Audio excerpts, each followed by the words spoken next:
fiction, science fiction, horror, fantasy, crime, LGBT, thriller. You have now entered the House of Mystery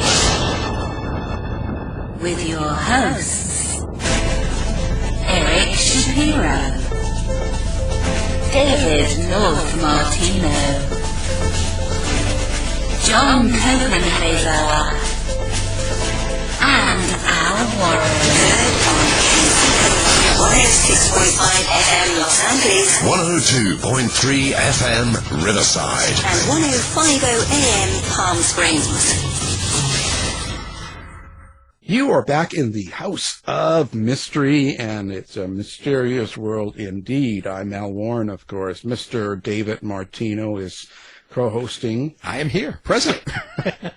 Well, let's get into something really, really good today. We're going to talk about Off the Deep End, Jerry and Becki Falwell, and the collapse of an evangelical dynasty. So, Mr. Mark Ebner is the author in here. So, how are you doing, Mark? I'm the messenger. The book is by Giancarlo Granda, and I'm doing okay. And I think, given that this is the House of Mystery, I'd like to open up with the fact that it is no mystery that Jerry Falwell Jr. is a cuck. Remember that word? Remember how the hard right used to try and disgrace liberals with calling us snowflakes and cucks and all that? And by the way, I'm just speaking not even knowing where you guys stand politically. It doesn't matter to me. But they called us cucks. And then we come to find, and I only wish I could do a news show with a split screen to call him a cuckold to his face. Well, I've been called a cock before, but not a cuck. I've been called all manner of things, but you have to understand that, you know, this is a guy, Jerry Falwell Jr., the heir apparent to the moral majority ramblings of his father, Jerry Falwell Sr., a real estate guy. Ring a bell? Sound familiar? Basically a godless creature who wound up inheriting the largest evangelical university in the country. And, you know, in, 15 short years, 10 of them, I would say 7 of them, they spent in this affair, if you will, with Giancarlo Granda, otherwise unfortunately known as the pool boy. They spent that, the better part of a third of this kid's life, starting with dogging this kid while he was enjoying probably the best jobs in the world, being a pool attendant at the Fountainbleu Hotel in South Beach. When I found out about him, I was like, party on. What a great job for a 20-year-old, right? And, yet at the same time, he's kind of been stuck with this appellation pool boy.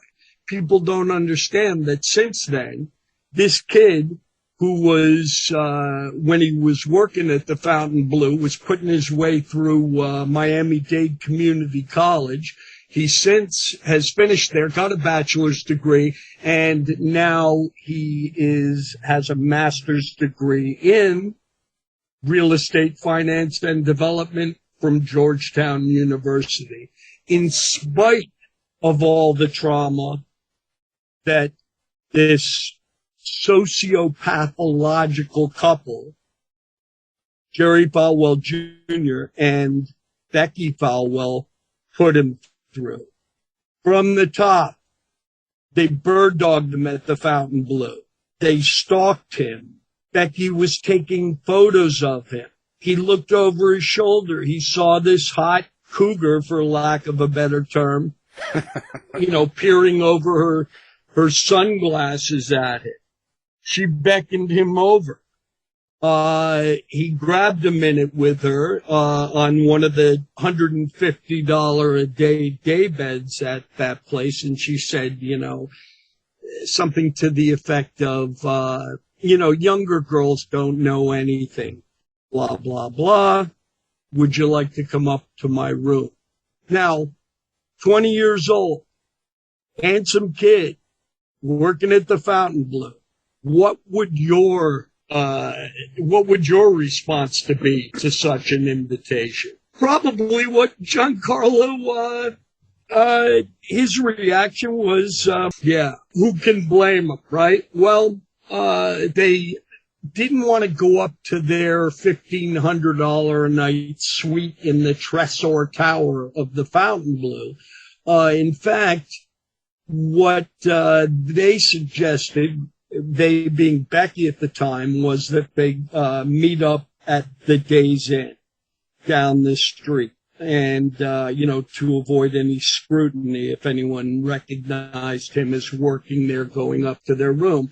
They went up to the room, and the one proviso, I guess, was before they went up was Becki saying to Giancarlo, there's just one thing, though. My husband likes to watch. All right, the kid's taken aback. What is this? But he was still up for an adventure. He called his sister. She said, go for it. Just don't get, your head caved in by serial killers, And he went up there, and they did the deed while Jerry Jr. watched.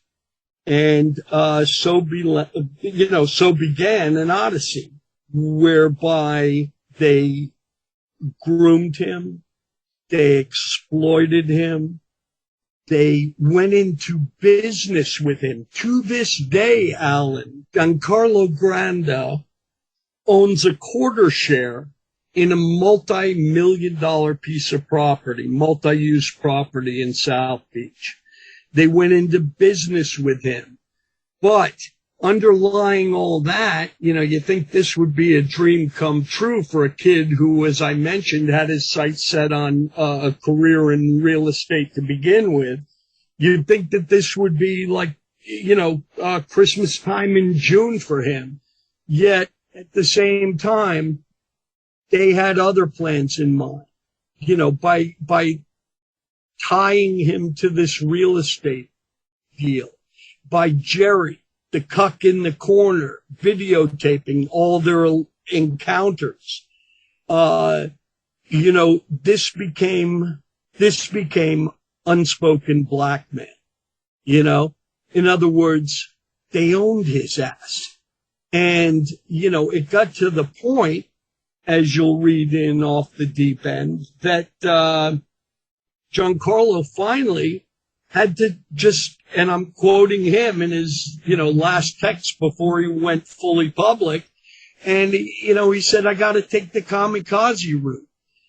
This was a kid who never even had a proper relationship with someone his age. So there's my, there's my diatribe, Alan, and I'm happy to hear your thoughts or have you pry a few more out of me before our time is couldn't up they here. couldn't they have chosen something better than the Days Inn? I mean, come on. I know that's a tough one, but I gotta say, this is actually a Days Inn on South Beach. And, and it's not your, like, off the interstate, no-tell, motel situation. I mean, it's at a grander scale. So I will say this, of all the Days Inns I've ever visited, this one, it's right up there. And I do a lot of traveling. But yeah, valid question. Well, I'm wondering, so why would they want to tie him in and get so involved with him, like tie him in, get him into the business and stuff? Because, you're doing a sexual friend with benefits or whatever that they saw it as, and they're doing this regularly. Why get them involved in your business? Part of me wants to say that they realized, that Giancarlo Granda was and is smarter than a lot of us. The kid had good instincts. I'm saying they saw in him a lot of potential. However, they weren't going to give up this affair. Jerry Falwell Jr. would not give up his wife attaining her, satisfaction by any means necessary. And if it meant going into partnership with him, so be it. He did it. But, in many ways, the irony of this is he picked the right guy with great sensibilities in real estate. But on the other hand, their plans for him as they, gallivanted around to, various exotic locales and, just wined and dined him. I mean, for God's sakes, Alan, Giancarlo met his former idol, Donald Trump, and had him sign a copy of his copy of Art of the Deal. So this was essentially all part of the grooming process. Now you think, oh, lucky kid. Well, at the same time, this is a kid who hadn't even figured out his politics yet, so, and now he's flying around on a private jet, with the Falwells and company. And, his head is legitimately spun by this, to the point where, it just got to be too much with what he had to barter, his sex, his soul, everything for these people, and yes, the grooming factor was they wanted him in the family, they literally wanted him to move to Lynchburg, Virginia, perhaps, get a degree from Liberty. What's amazing to me is that, somewhere inside of himself, Giancarlo realized how wrong this all was, and he managed to bail because, if you trace Liberty University and the radicalization of Christians at that university, it's really frightening to think that, he could have been next. You could have traced him all the way up the steps of the Capitol on January 6th, had he followed through with their insidious plan for him. Right out of the Nazi playbook, I might say, because I don't want to give Jerry Falwell too much airtime here, only because, it's like Giancarlo says, I'm like, where was Jerry Falwell Jr. at the time? He was the cuck in the corner, so be it, and if you really want to get technical, he was also what's known as, and trust me, I've been studying cuck theory. He was also a cleanup cuck. Any idea what that means? No, but I like to hear. Well, it's a cuckold who willfully goes in for sloppy seconds. How's that? Oh, okay. Hence, cleanup cuck. I know it sounds, but it is that is exactly what he was. So I don't have much to say about him. Did he manage to turn around Liberty University's financial status when he inherited the presidency and the chancellorship of that university? He did. He made, by creating his very own little Trump University, aka Liberty University Online.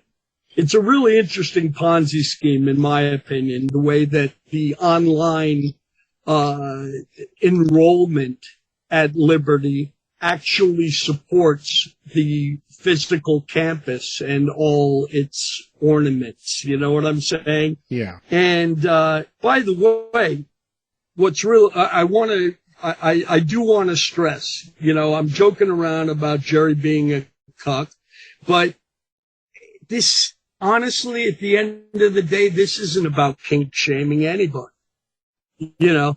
This is about, like I said, you were calling us cucks for what seemed like ages. And now the tables have turned. So, Jerry, you're a cuck. Becki, you're a sociopath. And, what else can I do for you, Al? Well, was he the only one? Were they doing this with other guys too that you know about? Well, actually, great. There's a story, I believe it ran in Politico, and no, of course, this wasn't the first dance with Becki Falwell. She is credibly alleged to have snuck into her son Trey's band member. They had two sons, Trey and Wesley Falwell, both the heirs apparent to whatever they've squandered. Let's put it that way. But Becki, at one point, I guess Trey had the drummer from his band on a sleepover at their estate in Good, Virginia, about 30 miles outside of Lynchburg. And she took it upon herself to sneak into that kid's bedroom and start performing unsolicited oral sex on this kid. And if you go to the stories about this, you will find out that this kid was literally traumatized by that. Now, the bro in us would say, how could anyone get traumatized over a BJ from a cougar? Well, he never asked for it, and this was the first lady of Liberty University. And, honest to God, he felt like Monica Lewinsky, I mean, so that is the most outstanding version of that. I also talked to a desk clerk at another hotel the Falwells frequent in Miami Beach, the Lowe's Hotel. Talked to a desk clerk there named Omar. I don't think he's still there. But he told me that Becki tried to solicit him for sex in much the same manner that they got Giancarlo Granda. Now, so those are two examples. Then there's another guy. I'm not going to mention his name for the simple reason that, the guy's litigious as hell, and he actually had a failed lawsuit against Reuters for expressing the same. But this guy is a gym owner in Lynchburg, and basically got into some apparently shady dealings with Jerry Falwell Jr. in exchange for whatever he may or may not have been doing to, how can I say it, please Becki Falwell, Jerry's wife. For your listeners, I just encourage them to look that up, and they will find out that just in my cursory sort of like, looking into her past, we have a hat trick of these alleged affairs, and certainly the fact of the relationship with Giancarlo. So the short answer, yeah, she'd been around the block a few times. Well, did Falwell take part with sex with these guys too, or was he just filming them? And well, see, that's the thing. I believe it was Michael Cohen who somehow inserted himself in all this, to the point where we gave Michael Cohen his own bonus chapter in Off the Deep End, and I think it's worth the price of the book for that alone. In fact, if you have a book handy and you can guess which chapter is dedicated to Michael Cohen, you win a prize. To be determined later. Did he physically participate? Was there any, sort of gay addition to this scenario. For Giancarlo, absolutely not. Absolutely not. It was bad enough that, this goofy drunk guy was in the corner, and I guess he sort of got used to that. But as far as anything else went, no, there was no homosexual activity whatsoever between the players here. Oh. It was, Too bad. Well, not only that, but that would destroy the whole cuck theory, and again, I don't want to bore your listeners by explaining what I know about cuckolding. There's plenty of it on the internet, but the idea is that, the husband watches his wife getting railed, and I guess the satisfaction in all that is, at the end of the day, she's coming home with me, and, that's the kink, I guess. But as far as Giancarlo being in any kind of physical relationship that Jerry Falwell was involved in, absolutely not. Well, that's too bad. And listen, honestly, I wouldn't shame him if he was. No. I'd like to see pictures. Well, yeah. I've kept some pictures. Perhaps we shall use them as door prizes. I think one of the fortuitous things about doing this book with Giancarlo was, he wound up with a journalist to work on the book with him. So that's why I speak so freely about things that might otherwise seem sensitive, for the simple reason that I went into this project. I was introduced to Giancarlo by Billy Corbin, a documentary director out of Miami, of course. I mean, Florida being the state that just keeps on giving. I can't tell you how many times I've been to Florida on crazy stories and books and that sort of thing. But Billy Corbin was going to make a documentary. That documentary, have you seen the trailer yet for God Forbid? No. Oh, look it up. God Forbid, Hulu, November 1st. This is Billy Corbin. He's Edward R. Morrow award-winning director of Cocaine Cowboys, and you can look up the rest of his resume. This is a guy I've known for, probably going on 2 decades now. And basically he calls me up and he says, Ebner, you want to meet Giancarlo Granda? I'm like, who? And he's like, the pool boy. And I'm like, I'm like the kid at Christmas that Giancarlo was around that pool. I'm like, fuck yeah, I want to meet him. And we met, telling me a story that was so incredible that we have the added bonus of me reporting out everything that is in this book to the point where I can get on your show and stand by it 100%. That's just a luxury that we both stumbled into. One of my first calls was to Jerry Falwell Jr. I wish I had the audio for you. Maybe that'll be another door prize, because we both were acknowledged that we were recording the call.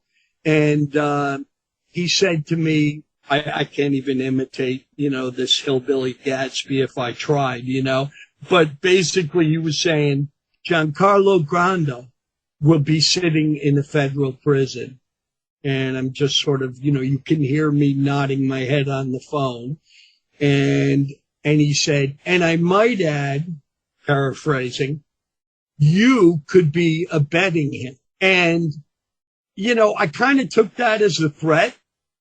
But then on the other hand, I just let him ramble, and I realized just what a stumble bum this guy is. And so, we had a 20-minute conversation. I said, look, Jerry, tell Becki I'm on my way to Lynchburg, okay? Right in the middle of the pandemic, screw it. I'm going to Lynchburg, and I would like to sit down with you guys. And that's how it was with everybody, from, people that, the kind of reprehensible faction of administrators and some educators, loosely thrown into air quotes, at Liberty University. I went to all of them, and no surprise, that's the way it is. I've done my due diligence. Your silence speaks volumes. And the folks that did speak to me on Jerry's side, were either full of shit or were, trying to bargain with me. In other words, like, can we go off the record? And I'm like, nah, I've been in this game too long to make deals. Either you answer the questions or you sit down and deal with the consequences. And today is publication day for Off the Deep End, Jerry and Becki Falwell, and the Collapse of an Evangelical Dynasty by Giancarlo Granda with Mark Ebner. Out today, Amazon.com and all major bookstores. It's the perfect read, by the way, for an airplane flight cross country. It's short. The kid's, he's only like 31, 32 years old now. So, doing a survivor's memoir of this type, you got to understand it's going to be a tight, factual book that you will have in your hands if you haven't been fondling it yet. Well, there's been a lot of fondling going on here. Hey, are the videos out yet? Yeah, what the videos like the, God forbid, the Hulu documentary that has the executive producer stamp of Adam McKay on it? Has that been out yet? November 1st, that drops. So we got a good bookend here for sure. Yeah, I'm in that. I would definitely find a way to post the, trailer. Like I said, it's very powerful. And, then it becomes transcendent when you see the whole thing, on the screen. And, there are going to be millions upon millions of, eyeballs on that because Hulu's behind this 100%. In fact, I may be mistaken, but I think they're throwing a billboard up in Times Square. So one hand feeds the other, and this is the perfect storm. Knock wood, I hope. Oh, what do you hope ends up out of this? What do you hope happens? Well,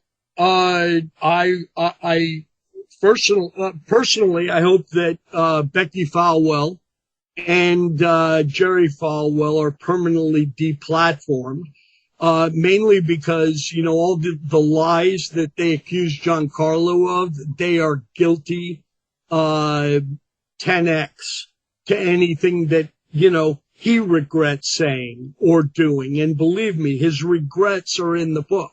His remorse is in the book. The psychological damage that they did to this kid is in the book. Yet at the same time, it's his truth. For God's sakes, the kid just wants to reclaim his name, Giancarlo Granda. As much as we want to hashtag pool boy, this is a kid that I've grown to admire.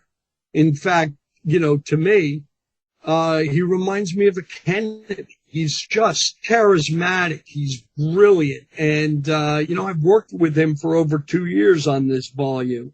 And, I could not have picked a better collaborator. Jesus, Alan, what was your question again? Just what you hoped happened at the end of it, like and you were saying how Falwell goes down. So Falwell, he's already down. But the thing is, I use the word deplatform because it was at the tip of my tongue. But the point is, these are very very powerful people, nonetheless. By virtues of their bank account and whatever standing they have left in the evangelical community, such as it is, they can't get their story straight. They've made false accusations about Giancarlo Granda, which are beyond reprehensible. And I hope when, I hope at some point Giancarlo, sues them for defamation, because simply there was a Vanity Fair article that came out I won't mention the author's name because, frankly, I'm personally disappointed with him. I've worked with him before. But in that story, Becki says that on their last sexual encounter, he sexually assaulted her against her will. She didn't want it. Well, guess what?